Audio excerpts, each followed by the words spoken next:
మోదీతో ముగిసిన రేవంత్ భట్టి మీటింగ్ రాష్ట్ర సమస్యలపై అరగంట పాటు డిస్కషన్.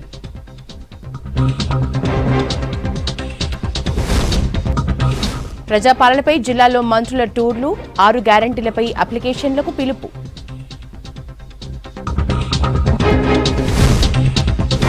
రేపే సింగరేణి ఎన్నికలు, ఏర్పాట్లు పూర్తి, పోటాపోటీగా కార్మిక సంఘాల ప్రచారం.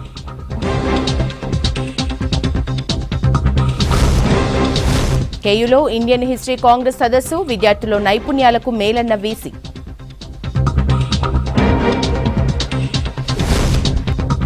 పత్తి కొనుగోలుకు దక్కని సీసీఐ ఆదరణ, మద్దతు ధర లేక ప్రైవేట్లో అమ్మకాలు.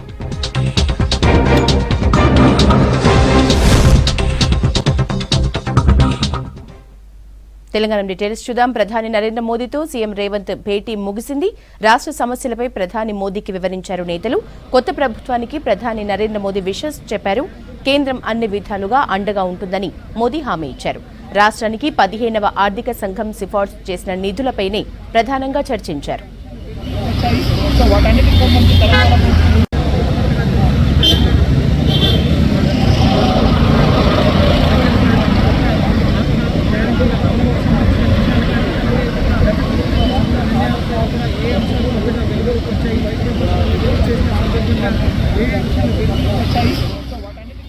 ప్రధాని నరేంద్ర మోదీతో సీఎం రేవంత్ భేటీ ముగిసింది. రాష్ట్ర సమస్యలపై ప్రధాని మోదీకి వివరించారు నేతలు. కొత్త ప్రభుత్వానికి ప్రధాని నరేంద్ర మోదీ విషెస్ చెప్పారు.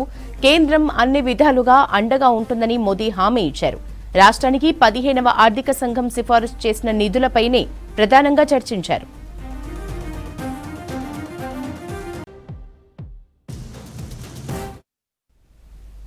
అన్ని విఘ్నాలు దాటుకుని ఎటకేలకు సింగరేణి గుర్తింపు సంఘం ఎన్నికలు రేపు జరగనున్నాయి. ఈ ఎన్నికల్లో బీఆర్ఎస్ పార్టీ అనుబంధ యూనియన్ టీబీజీకేఎస్ పార్టిసిపేట్ చేయడం లేదు. ఇప్పుడు ఐఎన్టీయూసీ, ఏఐటీయూసీ మధ్యనే ఈ పోరు జరగనుంది.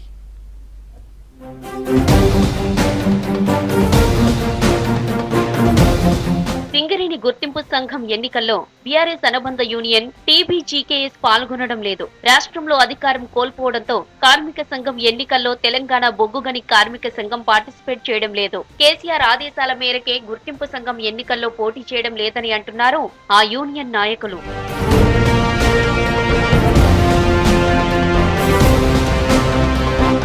మొన్న జరిగిన అసెంబ్లీ ఎన్నికల్లో సింగరేణి విస్తరించి ఉన్న 11 ఏరియాల్లో బీఆర్ఎస్ ఎమ్మెల్యే అభ్యర్థులు ఓడిపోయారు. ఈ 11 ఏరియాల్లో భారీ మెజారిటీతో కాంగ్రెస్ విజయం సాధించింది. ఇప్పుడు కార్మిక సంఘం ఎన్నికల్లోనూ టీబీజీకేఎస్ గెలవదని గ్రహించి పోటీ నుంచి తప్పుకుందని ప్రత్యర్థి సంఘాలు ఆరోపిస్తున్నాయి.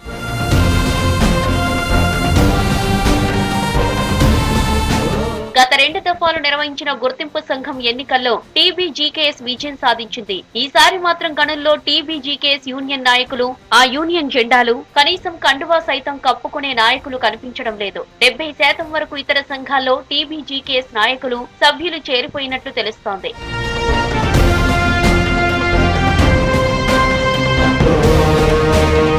టీబీజీకేఎస్ రాష్ట్ర అధ్యక్షుడు Venkatrao, state general secretary Miryala Rajireddy, working president Kengarla మల్లయ్యలు సైలెంట్ గా ఉన్నారు. గణంలో నెగటివ్ సిచ్యువేషన్ కనిపిస్తుండటంతో వారం రోజుల క్రితమే వీరు ముగ్గురు యూనియన్ గౌరవ అధ్యక్షురాలు కవితకు రాజీనామా చేస్తున్నట్లు లెటర్ పంపారు. తమకు అనుకూలంగా ఉన్న కార్మిక సంఘంకు తమ ఏరియాలో టీబీజీకేఎస్ బ్రాంచ్ నాయకులు మద్దతు తెలుపుతున్నట్లు సమాచారం. మరికొన్ని ఏరియాలో ఐఎన్టీయూసీ సంఘంలో టీబీజీకేఎస్ యూనియన్ విలీనమైంది. అలా చాలా ఏరియాల్లో టీబీజీకేఎస్ యూనియన్ ఖాళీ అయినట్లే.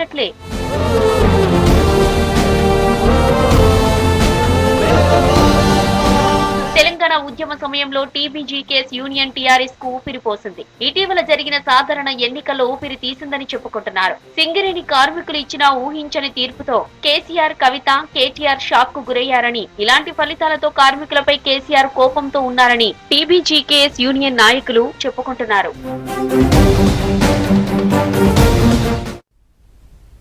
రాష్ట్రంలో కాంగ్రెస్ ను గెలిపించినట్లే సింగరేణి ఎన్నికల్లో కార్మికులు ఐఎన్టీయూసీని గెలిపిస్తారని అన్నారు. చెన్నూరు కాంగ్రెస్ ఎమ్మెల్యే వివేక్ వెంకటస్వామి ప్రభుత్వం పరంగా సిపిఐతో కలిసే ఉంటామని అన్నారు. కానీ యూనియన్ పరంగా వేరే ఉంటామని అన్నారు. ఇక తాను ఎన్నికల సమయంలో ఇచ్చిన మాట ప్రకారం నిరుద్యోగులకు 40,000 ఉద్యోగాలు కల్పిస్తారని మరోసారి గుర్తు చేశారు.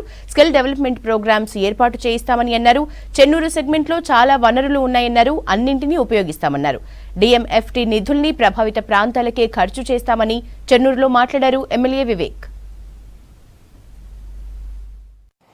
ఇక్కడ ఉన్న ప్రాంత ప్రజలకు స్కిల్స్ నేర్పించి ఈ స్కిల్ డెవలప్మెంట్ సెంటర్స్ ద్వారా ఇక్కడ ఏదైతే అవసరాలు ఉన్నాయో ఇక్కడనే ట్రైనింగ్ చేసి వీళ్ళకు ఇక్కడ ఉపాధి ఒక బిజినెస్ ఆపర్చునిటీ కల్పించే ప్రయత్నము నేను ఆల్రెడీ ప్రారంభం చేసినాను.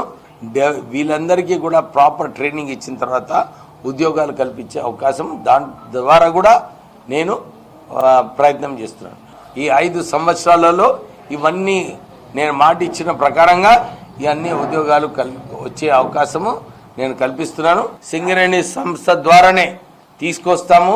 కొత్త గనులు ప్రారంభించి ఇక్కడ ఎంప్లాయ్మెంట్ ఉద్యోగాలు కూడా కల్పిస్తామని చెప్పి మేము మాట ఇచ్చినామో దాని ప్రకారంగానే మేము పనిచేస్తున్నాం.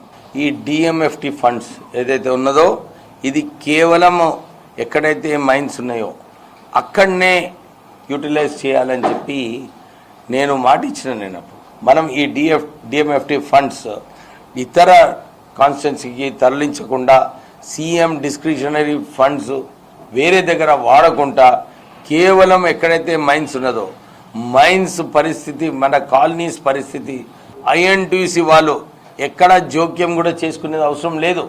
కేవలం కార్మికుల సమస్యల మీదనే ఐఎన్టీసీ జోక్యం చేసుకుంటుంది. సింగరేణి సంస్థను మంచిగా నడిపించడంలో, సింగరేణి సంస్థను మంచి ఉత్పత్తి తీయడంలో, సింగరేణి సంస్థను మంచి లాభాలు చేయడంలో ఎక్కడ కూడా యూనియన్ ఇంటర్ఫియర్ చేయదు. త్వరలోనే ఈ సూపర్ స్పెషాలిటీ హాస్పిటల్ కార్యాచరణ కూడా తీసుకుంటాం.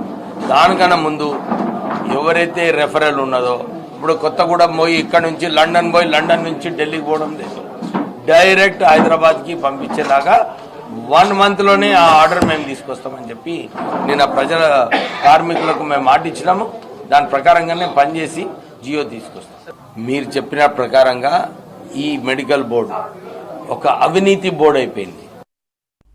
ప్రజాపాలనపై బంజారా భవన్లో మంత్రులు శ్రీధర్ బాబు, పొన్నం సమీక్ష చేశారు. ప్రస్తుతం మీడియాతో మాట్లాడుతున్నారు. లైవ్ చూద్దాం.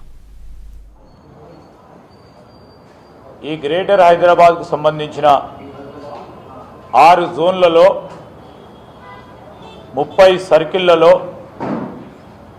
150 వార్డులలో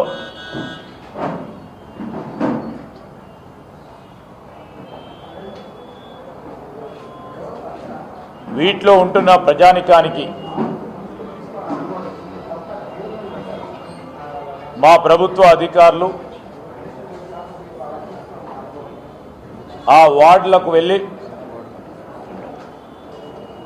మా గ్యారంటీలకు సంబంధించి అభయహస్తంకు సంబంధించిన గ్యారంటీలకు సంబంధించి విషయ సేకరణ డేటా కలెక్షన్ చేయటం జరుగుతుంది.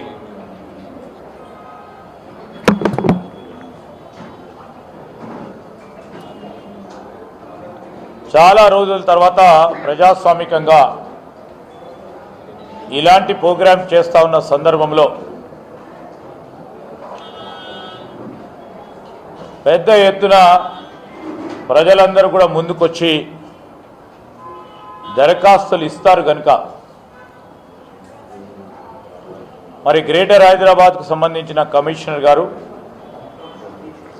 అధికారులందరూ కూడా ఈరోజు ప్రతి వార్డులో 4 లొకేషన్స్లో ఈ దరఖాస్తులు తీసుకునే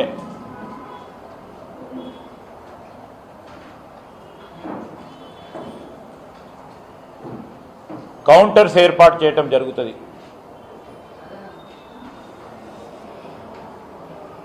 ప్రతి లొకేషన్లో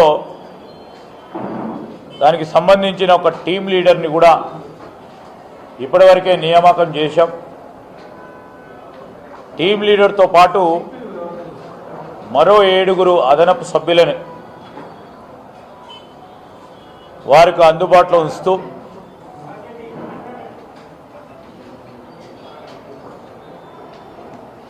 దరఖాస్తుదారులకి సంబంధించి మహిళా సోదరిమణులకి సెపరేట్ క్యూ లైన్ పెట్టడంతో పాటు వికలాంగులకి కానీ సీనియర్ సిటిజన్స్కి సెపరేట్ క్యూ కూడా ఏర్పాటు చేయడం జరుగుతుంది.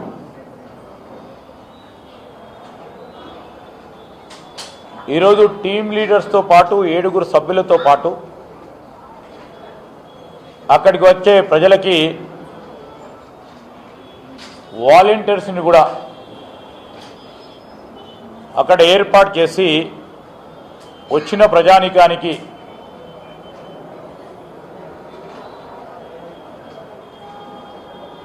సహకారం చేసే విధంగా దరఖాస్తులు ఎక్కడ ఇవ్వాలి, ఏ విధంగా ఇవ్వాలి, ఎవరైనా దరఖాస్తులు పూర్తి స్థాయిలో నింపకుండా ఉంటే వారికి సహకారం అసిస్ట్ చేయడానికి వాలంటీర్స్ను కూడా మరి కమిషనర్ గారు అధికారులు ఏర్పాటు చేయడం జరిగింది. ఈరోజు అక్కడ కావాల్సిన బ్యారికేడ్స్ ఏర్పాట్లో పోలీస్ యంత్రాంగం, అదేవిధంగా అధికారులు, టెంట్స్ కానీ టేబుల్స్ కానీ చైర్స్ కానీ ఎక్కడ ఎవరికి ఇబ్బంది కాకుండా ఆ విధమైన సౌకర్యాలు కల్పించే కార్యక్రమం చేశాం. ప్రతి వార్డుకి ఒక టైం టేబుల్ ఇవ్వటం జరిగింది. ఫలానా రోజు ఈ వార్డులో ఈ ప్రజాపాలన కార్యక్రమం జరుగుతుంది, ఆ తదుపరి రోజు వేరే వార్డులో జరుగుతుంది. అదేవిధంగా ఇక్కడున్న మొత్తం 150 వార్డులకు సంబంధించి 28వ తారీఖు నుంచి 6వ తారీఖు వరకు వివిధ వార్డ్స్ను డేట్స్ను కేటాయింపు చేసి ఆ ఫలానా రోజు ఆ వార్డు సభ్యులు అక్కడున్న వార్డుకు సంబంధించిన ఏర్పాటు చేసిన ఈ ప్రజాపాలనలో పాల్గొనడానికి వీలు సంకల్పన చేసినాం. మేము ప్రజలందరినీ కూడా కోరుతా ఉన్నాం. ఈరోజు ఆ సంబంధిత ఆ వార్డుకు సంబంధించిన అధికారులు ఆ వార్డులో ఉంటున్న ప్రజానీకానికి తెలియజేయడం జరుగుతుంది. ఫలానా 29వ తారీఖు నాడు ఫలానా వార్డులో ప్రజాపాలన కార్యక్రమం ఉంటుందని, ఆ రోజు లేకుంటే 30వ తారీఖు నాడు ఉంటుందని డేట్స్ను కూడా కేటాయింపు చేసి ఎవరికి కూడా కన్ఫ్యూజన్ లేకుండా 150 వార్డులని 28వ తారీఖు నుంచి 6వ తారీఖు వరకు పూర్తి స్థాయిలో ఆఖరికి దరఖాస్తుదారుడికి కూడా అవకాశం ఇచ్చే విధంగా, ఎక్కడైనా దరఖాస్తుదారుడు మిస్ అయితే ఆ రోజు 6వ తారీఖు లోపల వారి దరఖాస్తును కూడా తీసుకునే ప్రయత్నం అధికారులు కూడా చేస్తారు. ఆందోళన పడవద్దని మేమందరికీ కూడా తెలియజేస్తా ఉన్నాం. అదేవిధంగా ఈ 30 సర్కిల్స్కి సంబంధించి స్పెషల్ ఆఫీసర్స్ని కూడా వేయటం జరిగింది. ఈ స్పెషల్ ఆఫీసర్స్ రేపు ఆ నియోజకవర్గం ఆ సర్కిల్కి సంబంధించిన గౌరవ శాసనసభ్యులతో, గౌరవ శాసన మండలి సభ్యులతో, అక్కడ ఉన్న కార్పొరేటర్ సోదరులతో సోదరిమణులతో రేపు మీటింగ్ ఏర్పాటు చేసుకొని అక్కడ ఉన్న టీమ్ లీడర్స్తోని మరి సంప్రదింపులు చేసి గౌరవ ప్రజాప్రతినిధులు ఇచ్చే ఇంకేదైనా సలహా సూచనలు ఇస్తే మరి పాజిటివ్గా యాక్సెప్ట్ చేసి ఈ ప్రజాపాలనని ఈ ప్రోగ్రామ్ని సక్సెస్ఫుల్గా చేయడానికి వారు పూర్తి స్థాయిలో ప్రయత్నం చేయడం జరుగుతుంది. మరి దీంట్లో భాగస్వాములు కావడానికి చాలామంది ఇప్పుడు మేము అధికారులతో మాట్లాడుతూ ఉంటే అందరూ కూడా ఉత్సాహంగా చాలా రోజుల తర్వాత ఓ మంచి కార్యక్రమం జరుగుతుందనే ఒక భావన, మేము పూర్తి స్థాయిలో విజయవంతం చేస్తాం, క్రియాశీలకంగా పనిచేస్తామని వారి ఆలోచన ఈరోజు మేము మా సమీక్షా సమావేశంలో అధికారులు ఆ విధంగా స్పందించడం జరిగింది. మేము ఏం చెప్తా ఉన్నామంటే ఈరోజు మేము ప్రజలను కూడా కోరేది ఒకటే, హైదరాబాదు జిల్లాకు కానీ రంగారెడ్డి జిల్లాకు సంబంధించిన ప్రజానికి కానీ ఈరోజు మా 6 గ్యారెంటీలు ఈ అభయహస్తం అనేది ప్రధాన ధ్యేయం. మేమిచ్చిన వాగ్దానాలు ఏవైతే ఉన్నాయో ఈ 5 సంవత్సరాల కాలయంలో తూచా తప్పకుండా అమలు చేసే కార్యక్రమం జరుగుతుంది. ఆందోళన పడవద్దు. ఆ క్రమంలోనే ఈ ప్రజాపాలన ప్రోగ్రాంలో మీ దగ్గర దరఖాస్తులు తీసుకుంటున్నాం. మీ సమాచారాన్ని మేము అన్నిటిని కూడా క్రోడీకరించి దాని తర్వాత మరి ఈ అభయస్థానికి సంబంధించిన 6 గ్యారెంటీలు అమలు చేసే ఒక కార్యాచరణ తీసుకుంటామని నేను ప్రజలందరికీ మనవి చేస్తూ ఉన్నాను. ఇది చేతల ప్రభుత్వం, మాటల ప్రభుత్వం కాదు. మేము 7వ తారీఖు నాడు ప్రభుత్వాన్ని ఏర్పాటు చేసినాం. 48 గంటలు తిరగకుండానే 6 గ్యారెంటీలో భాగమైన ఉచిత మహిళా సోదరిమణులకు రవాణా సౌకర్యాన్ని కల్పించి మా మాటను నిలబెట్టే కార్యక్రమం చేయటం ప్రజలందరూ కూడా చూశారు. రాజీవ్ ఆరోగ్యశ్రీ 5 లక్షల రూపాయల నుంచి 10 లక్షల రూపాయల వరకు పెంచి దాన్ని కూడా అమలు చేసే కార్యక్రమం చేశాం 9వ తారీఖు నుంచి. ప్రజాపాలన కార్యక్రమ భాగంలోనే ఈరోజు ముఖ్యమంత్రి రేవంత్ రెడ్డి గారు ప్రజాభవన్లో ప్రజా దర్బార్ నిర్వహిస్తూ ప్రజలకు సంబంధించిన సమస్యలను తెలుసుకునే ప్రయత్న భాగంలోనే మీరందరూ కూడా చూసిండ్రు. ఎందుకంటే సిటీకి సంబంధించిన మా పాత్రికేయ మిత్రులు కనుక ఒక్కొక్క రోజు 5,000, 10,000 మంది వచ్చి వారి ఇబ్బందులను ప్రభుత్వానికి తెలియజేసే ప్రయత్నం చేస్తూ ఉన్నారంటే గత 10 సంవత్సరాల నుంచి వారికి ఒక అవుట్లెట్ లేక ఎవరికి చెప్పుకోవాలో తెలియలేని పరిస్థితిలో ఉన్న ప్రజానికానికి ఈరోజు ఒక అవకాశం. ప్రజా దర్బారు, ఈరోజు ప్రజాపాలన, మా 6 గ్యారెంటీలు అమలు చేసే ఒక ప్రయత్నం. ఈ ప్రయత్న భాగంలో నేను మీ అందరిని కూడా కోరుతా ఉన్నాను. ఈరోజు కొత్త ప్రభుత్వం, మరి ఆ ప్రభుత్వంలో మీరందరూ కూడా పాత్రికేయ మిత్రులందరూ కూడా భాగస్వాములు. మరి మీ అందరి సహకారాన్ని కూడా కోరుతా ఉన్నాం. మీరందరూ విఘ్నులు.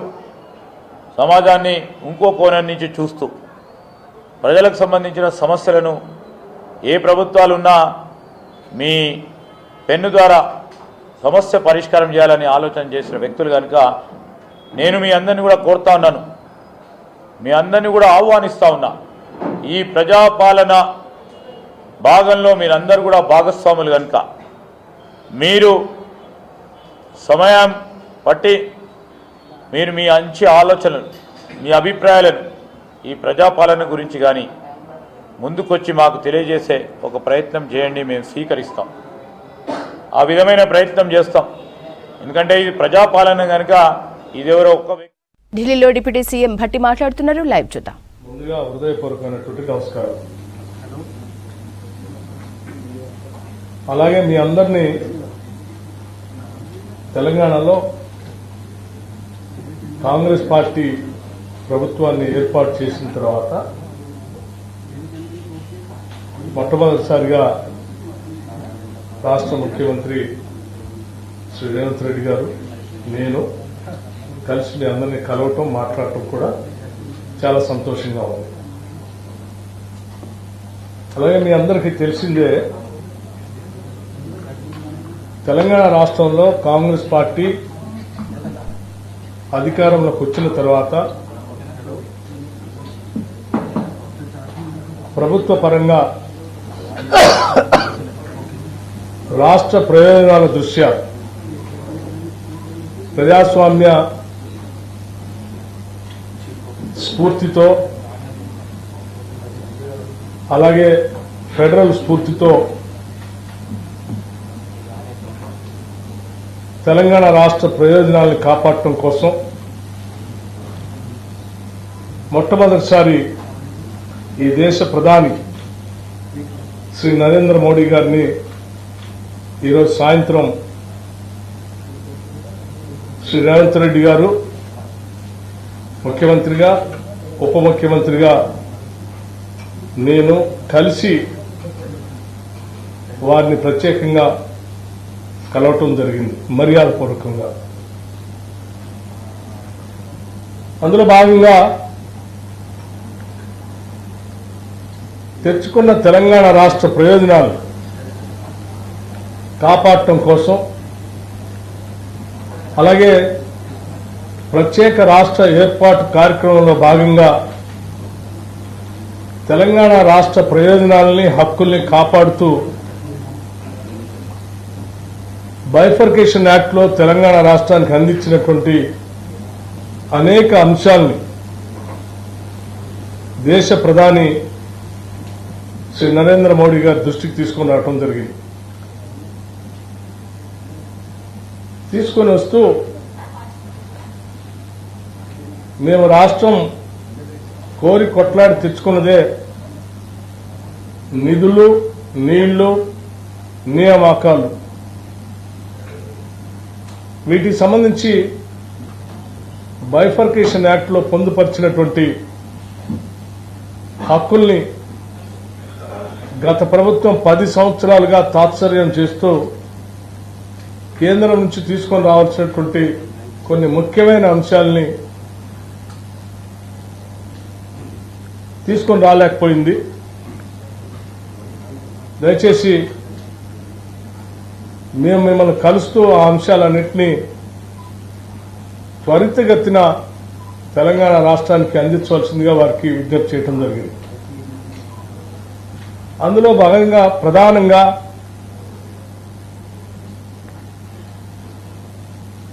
స్టీల్ ప్లాంట్ బయ్యారంలో ఉక్కు కర్మాగారానికి సంబంధించినటువంటి స్టీల్ ప్లాంట్ని, అట్లాగే కాజీపేటలో రైల్వే కోచ్ ఫ్యాక్టరీ, అలాగే గత ప్రభుత్వంలో అంది ఇచ్చినటువంటి ఐటీఐఆర్కి సంబంధించినటువంటి ప్రాజెక్ట్ని వాటిని వెంటనే అందించడమే కాకుండా ఏ నీళ్ల కోసం అయితే మేము పోరాటం చేశామో ఆ నీళ్లను తెలంగాణ రాష్ట్ర ప్రజలకు అందించడం కోసం ఒక జాతీయ ప్రాజెక్టుగా పాలమూరు రంగారెడ్డిని కూడా ఆనాటి బైఫర్కేషన్ యాక్ట్ లో తెలంగాణ రాష్ట్రానికి ఒక జాతీయ ప్రాజెక్టు ఇస్తా అని చెప్పారు. దాంట్లో భాగంగా ఈ పాలమూరు రంగారెడ్డిని పరిగణలో తీసుకుని శాంక్షన్ చేయవలసిందిగా కోరుతూ, అలాగే ఒక ఐఐఎంని హైదరాబాద్ శాంక్షన్ చేయవలసిందిగా, ఒక సైనిక్ స్కూల్ని తెలంగాణ రాష్ట్రానికి ఇవ్వవలసిందిగా, అట్లాగే నేషనల్ హైవే అథారిటీస్ సంబంధించి ఒక 14 ప్రపోజల్స్ అప్గ్రేడేషన్ కోసం మీ దగ్గర ఉన్నాయి, వాటిని పరిగణలో తీసుకొని వెంటనే శాంక్షన్ చేయవలసిందిగా, అలాగే రీఆర్గనైజేషన్ యాక్ట్ ప్రకారం బ్యాక్వర్డ్ ఏరియాస్ కు సంబంధించినటువంటి డెవలప్మెంట్ సంబంధించిన ఫండ్స్ గత కొన్ని సంవత్సరాలుగా పెండింగ్ ఉన్నాయి. ఇక్కడ నుంచి ఆ గ్రాంట్స్ కూడా వెంటనే రిలీజ్ చేపించి సంబంధిత ఆర్థిక శాఖ మంత్రి గారితో మీరు ఆదేశాలు ఇవ్వాల్సిందిగా కూడా వారిని విజ్ఞప్తి చేయడం జరిగింది. అందులో భాగంగానే 2019, 20, 2021, 22, 2022, 23, 2023, 24 సంబంధించి దాదాపు ఒక 1800 కోట్లు దాని పెండింగ్ ఉన్నాయి, వాటిని కూడా రిలీజ్ చేయమని అడిగాం. ఎందుకు ఈ విషయాలన్నీ వారి దృష్టి తీసుకొచ్చామనంటే, తెలంగాణ ప్రజల యొక్క భవిష్యత్తును దృష్టిలో పెట్టుకుని ఒక అద్భుతమైనటువంటి తెలంగాణ నిర్మించుకోవటం కోసం ప్రత్యేక రాష్ట్రం తెచ్చుకుని ఉంటే 10 సంవత్సరాలు పాలించినటువంటి బీఆర్ఎస్ ప్రభుత్వం వారి ఆర్థిక అరాచకత్వంతో ఆర్థిక వ్యవస్థలన్నింటినీ కూడా చిన్నాభిన్నం చేయటమే కాకుండా మించిన అప్పులు తెచ్చి రాష్ట్రం పైన పెనుభారం వేశారు. ఈ ఆర్థిక పరిస్థితి నుంచి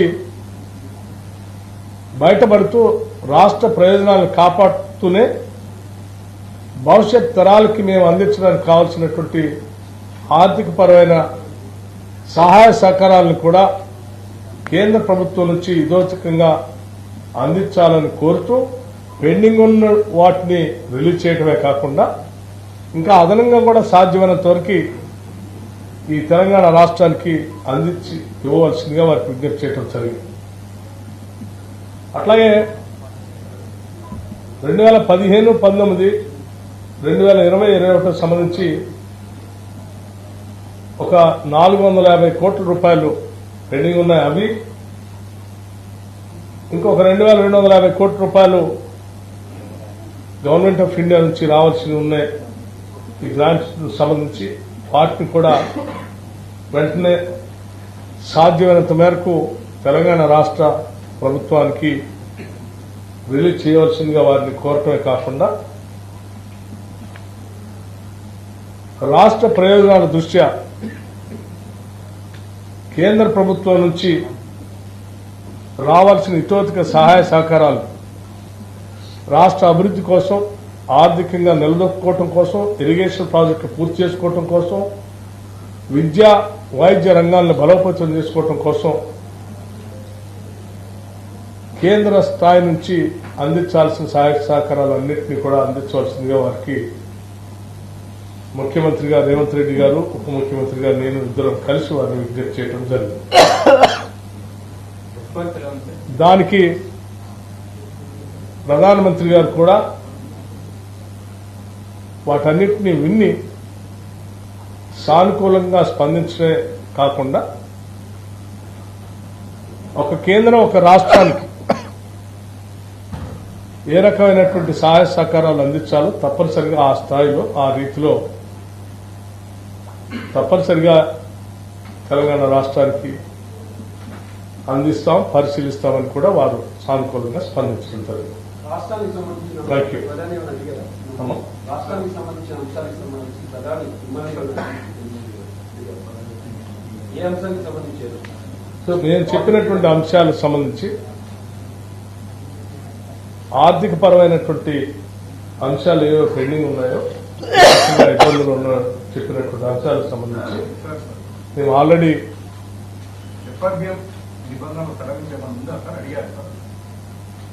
నిబంధనలు సడలించమని కానీ లేకపోతే ఇతరత్ర ఏ రకమైనటువంటి పర్మిషన్స్ గురించి కానీ మేము అడగలేదు. మేము చెప్పిందల్లా రాష్ట్ర ప్రభుత్వానికి కేంద్ర ప్రభుత్వం రావాల్సినటువంటి గ్రాంట్స్ ని, పెండింగ్ ఉన్నటువంటి అంశాలని బైఫర్కేషన్ యాక్ట్ లో మాకు రావాల్సినటువంటి ఆ యాక్ట్ ద్వారా పెట్టినటువంటి హక్కుల్ని, వాటితో పాటు అదనంగా కొన్ని అంశాలని రాష్ట్ర ప్రయోజనాల దృష్ట్యా అడిగాం. వాటికి సంబంధించినంత వరకు కార్పొరేషన్ రుణాలు ఎఫ్ఆర్బిఎం పరిమితులు ఉండడం వల్ల మీకు రాష్ట్రానికి కావాల్సిన రుణాలు రాకుండా పోతాయి కదా, ఇది మీకు ఇబ్బంది కదా, ఇది ముఖ్యమైన అంశం. రాష్ట్ర ఆర్థిక పరిస్థితి గురించి ఇతోధికంగా ఉన్న సమాచారం మొత్తం వారికి అందించారు. శ్వేతపత్రాన్ని రాష్ట్ర శాసనసభలో ప్రవేశపెట్టామన్నటువంటి అంశాన్ని కూడా వారి దృష్టికి తీసుకొచ్చాం. మొత్తం ఉన్న వ్యవస్థని ఈ రోజు తెలంగాణ రాష్ట్రం ఎక్కడ నిలబడినటువంటి అంశాలను కూడా వారి దృష్టికి తీసుకొని వచ్చారు. దానికి సంబంధించి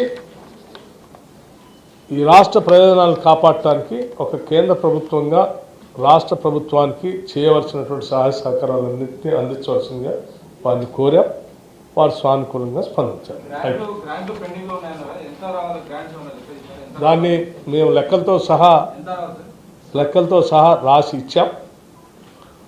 దానికి సంబంధించిన రిప్రజెంటేషన్ కూడా వారికి రాతపూర్వకంగా కూడా అందించడం జరిగింది. కలిసిన తర్వాత కలిగిందా సార్? తెలంగాణ ప్రభుత్వానికి రాబోయే రోజుల్లో సహకరిస్తారనేటువంటి ప్రధాని సహకరిస్తారనేటువంటి నమ్మకం మీ భేటీ తర్వాత కలిగిందా? ఒక రాష్ట్రానికి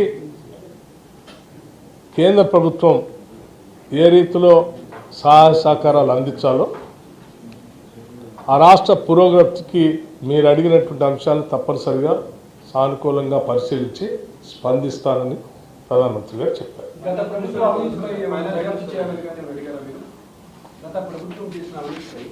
మేము ఏమేమి అంశాలు ప్రధానమంత్రి గారితో చెప్పామో, మాట్లాడామో వాటన్నింటినీ ఇప్పటికీ స్పష్టంగా మీ అందరికీ వివరించడం జరిగింది.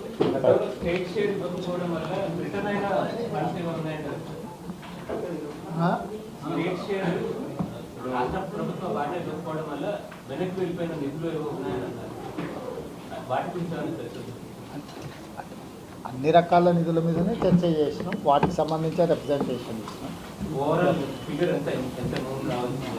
రకరకాల శాఖలలో రకరకాల నిధులు ఉన్నాయి. ఎగ్జాక్ట్ నెంబర్ అనే కంటే శాఖ వైజ్గా రిప్రజెంటేషన్ ఇచ్చినాం, వాటిని మళ్ళీ ఆ రిప్రజెంటేషన్ ఇచ్చే లెటర్ మీరు కావాలంటే ఇస్తాం.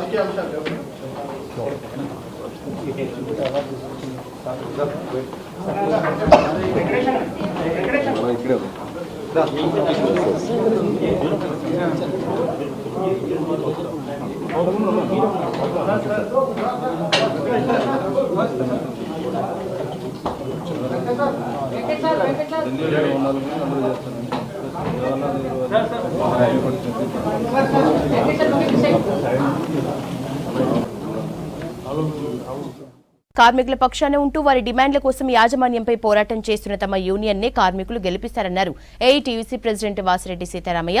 సింగరేణి 11 ఏరియాల్లో విజయం సాధిస్తామని ధీమా వ్యక్తం చేశారు. బీఆర్ఎస్ ప్రభుత్వం పెత్తనం కారణంగానే ఈ ఎన్నికల్లో పోటీలో లేని పరిస్థితి వచ్చిందంటున్న సీతారామయ్యతో రాజు ఫేస్ టు ఫేస్. సింగరేణిలో గుర్తింపు సంఘం ఎన్నికలు, దాంతోపాటు కౌంటింగ్ కూడా రేపే జరగనుంది. ఇప్పటికే ప్రధానంగా ఉన్నటువంటి యూనియన్లన్నింటి కూడా ప్రచారాన్ని నిర్వహించాయి. ప్రధానంగా ఈసారి ఏఐటీయూసీ ఐఎన్టీయూసీ మధ్యన హోరాహోరీ పోటీ ఉందని కూడా పెద్ద ఎత్తున మనకు సమాచారం ఉంది. నేపథ్యంలో ఏఐటీసీ రాష్ట్ర అధ్యక్షులు వాసిరెడ్డి సీతారామయ్య మనతో ఉన్నారు. గవర్నమెంట్లో ఏ పార్టీ ఉంటే దాని ఫేవర్గా ఉండే యూనియన్ రికగ్నైజ్గా వచ్చే అవకాశాలు చాలా కనిపించాయి. సో లేదా పొత్తు పెట్టుకుని కూడా అదే సందర్భమైంది. మరి ఈసారి ఎట్లా ఉండబోతుంది సార్ మీది? సింగరేణి కార్మికులందరికీ కూడా అర్థమైంది ఏంటంటే, సర్కారు సంఘాన్ని గెలిపించుకుంటే సింగరేణి రక్షణ ఉండదు, కార్మికుల హక్కుల పరిరక్షణ ఉండదు. గతంలో టీఆర్ఎస్ పార్టీ రాష్ట్రంలో అధికారంలో ఉన్నది. సింగరేణిలో టీబీజీ కేసు వాళ్ళ అనుబంధ సంఘమే గుర్తింపు సంఘంగా ఉంటే, సింగరేణి నుంచి వేలాది కోట్ల రూపాయలని ప్రభుత్వం తరలించకపోయినా ఆ సంఘం మాట్లాడలేకపోయింది. ఇవాళ పరిస్థితి చూస్తే కాంగ్రెస్ పార్టీ కూడా టీఆర్ఎస్ దారిలోనే పోతున్నట్టుగా కనపడతా ఉంది. వాళ్ళు కూడా వాళ్ళ అనుబంధ సంఘం ఐఎన్టీసీని గెలిపించమని కోరుతా ఉన్నారు. ఈ ఎన్నికలలో కార్మికుల పక్షాన నిలబడి కరోనా పీరియడ్లో కూడా కార్మికులకి ఎవరు సర్వీస్ చేశారు, గెలిచినా ఓడిపోయినా కార్మికుల పక్షాన ఉండే సంఘం ఏఐటీసీ అని కార్మికులందరూ కూడా డిసైడ్ అయ్యారు. ఏరియాలలో ఎన్ని గెలవబోతున్నారు? ఇవాళ అసలు వేరే సంఘాలు పోటీయే కనపట్టలేదు. వార్ వన్ సైడ్ అనేది స్పష్టంగా కార్మికులే చెప్తున్నారు. కాబట్టి 11 ఏరియాలు కూడా 50% ఓట్లతోటి ఏఐటీసీ గుర్తింపు సంఘంగా గెలుస్తూ ఉంది. గతంలో అంటే 2 దఫాలు కూడా టీబీజీ కేసు టీఆర్ఎస్ సంబంధించిన యూనియన్ రికగ్నైజ్ యూనియన్గా ఉంది సార్. సార్ ఎందుకు అంత డీలా పడిపోవడం కారణం ఏంటి? అసలు పోటీలో నామినేషన్ వేసిళ్ళు కానీ పోటీ నుంచి తప్పుకున్నట్టు సైలెంట్గా ఉండిపోయారు. సో ఆ పరిస్థితి ప్రధాన కారణం ఏంటి? ఈ రాజకీయ పార్టీల కార్మిక సంఘాలు అధికార పార్టీల సంఘాలు అంతే ఉంటాయి. కాంగ్రెస్ గుర్తింపులో లేకపోతే ఐఎన్టీసీ పోయినసారి పోటీలో కూడా లేదు. ఇప్పుడు టీఆర్ఎస్ అధికారంలో లేకపోతే టీబీజీ కేసు నాయకులందరూ రాజీనామా చేసి బయటకు ఉన్నారు. ఇవి రాజకీయ పార్టీల సంఘాలు. వీళ్ళు అక్కడ అధికారంలో ఉంటే ఉంటారు, లేకపోతే వెళ్ళిపోతారు. తెలుగుదేశం ఉన్నప్పుడు టీఎన్టీసీ ఉండేది. తెలుగుదేశం పోయిన తర్వాత టీఎన్టీసీ అనే వాళ్ళే లేరు. ఏఐటీసీ గెలిస్తే తప్పనిసరిగా సింగరేణిలో అండర్ గ్రౌండ్ నూతన బావులు తీసుకొస్తాం. దాని ద్వారా సింగరేణికి భవిష్యత్తు ఉంటుంది. అట్లనే సింగరేణి కార్మికులకి ఆఫీసర్లకు ఇచ్చినట్టుగా ఇన్కమ్ ట్యాక్స్ కంపెనీయే కట్టేటట్టుగా చేస్తాం. అదేవిధంగా సొంత ఇంటి పథకానికి ప్రతి కార్మికుడికి 250 గజాల స్థలము, 20 లక్షల రూపాయల వడ్డీ లేని రుణం ఇప్పించి సొంత ఇంటి కలని సాకారం చేస్తాం. క్వార్టర్లు మిగులు క్వార్టర్లు ఉన్న కాడ ఎవరి క్వార్టర్లు వాళ్ళకే ఇప్పించే విధంగా కూడా చేయడానికి ఏఐటీసీ కృషి చేస్తుంది. అట్లనే మేము ఇవాళ క్యాడర్ స్కీములు కావచ్చు, ఓపెన్ కాస్ట్లో N-1 ప్లేడ్ అనేది కావచ్చు, మహిళా కార్మికులని అండర్ గ్రౌండ్కి కూడా పంపించాలని సర్క్యులర్ ఇచ్చారో దాన్ని ఖచ్చితంగా రద్దు చేపిస్తామని కూడా కార్మికులకు విజ్ఞప్తి చేస్తామని. కెమెరా పర్సన్ రవితో కలిసి రాజు పటేల్, V6 న్యూస్, మంచిర్యాల జిల్లా. రాష్ట్రంలో నీళ్ల పేరుతో 1,20,000 కోట్ల రూపాయల దుర్వినియోగం అయ్యాయని ఆరోపించారు మంత్రి కోమటిరెడ్డి వెంకటరెడ్డి. ప్రభుత్వం ఏర్పాటైన 2 రోజుల్లోనే 2 హామీలను నెరవేర్చిన ఘనత కాంగ్రెస్ పార్టీదన్నారు. 100 రోజుల్లోగా 6 గ్యారంటీలను నెరవేరుస్తామన్నారు మంత్రి తుమ్మల. గోదావరి జలాల్ని అన్ని జిల్లాలకు అందిస్తామన్నారు పొంగులేటి. ఖమ్మంలో ప్రజాపాలనపై జిల్లా అధికారులతో రివ్యూ మీటింగ్ నిర్వహించారు మంత్రులు. అధికారులు లేవు, ఆ అంకెలు వారి అంకెల ప్రకారమే ఏ సంస్థ ఎంత నష్టంలో ఉంది వారు ఇచ్చిన దాన్ని మీ శ్వేతపత్రం రూపాన ప్రజలకు తెలియజేస్తున్నాం.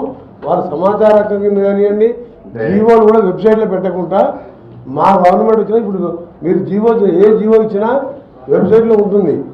60,000 జీవోలను దాచిపెట్టినాను. మాది ట్రాన్స్పరెంట్ గవర్నమెంటు. మీరు చెప్పిన దానికి తప్పకుండా వారిచ్చిన అకౌంట్స్ మీకు బయట ప్రజలకు చెప్తున్నాం, చెప్పి సెటిలైట్ చేస్తాం. మేము తప్పించుకోము దాంతో.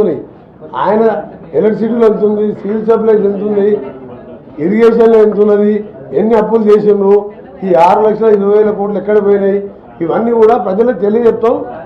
తెలుసుకొని మా స్కీమ్స్ ఈ అప్పులకు సంబంధం లేదు, అభయహస్తం ద్వారా వచ్చిన 6 స్కీముల్ని ఖచ్చితంగా అమలు చేస్తాం. అక్కడ జరిగిన లోపాలు కానీ దోపిడీ కానీ ప్రజలకు తెలియజెప్పి దాని మీద చర్యలు తీసుకొని జ్యుడిషియల్ ఎంక్వైరీ కానీ సిట్టింగ్ జడ్జి కానీ వేసి రికవరీ చేస్తాం.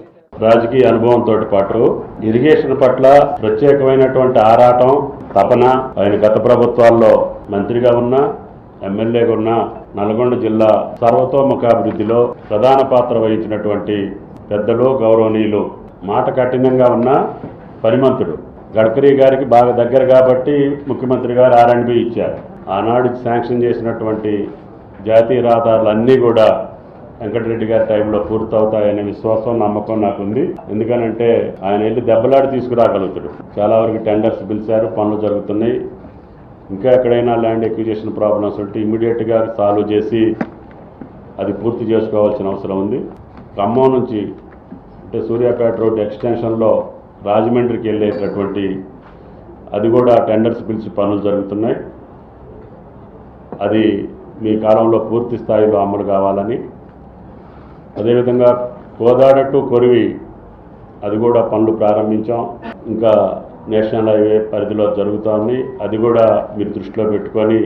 రెండవది కొత్తగూడెం నుంచి ఒలిగొండ, అది హైదరాబాద్కి చాలా సులువైనటువంటి మార్గం.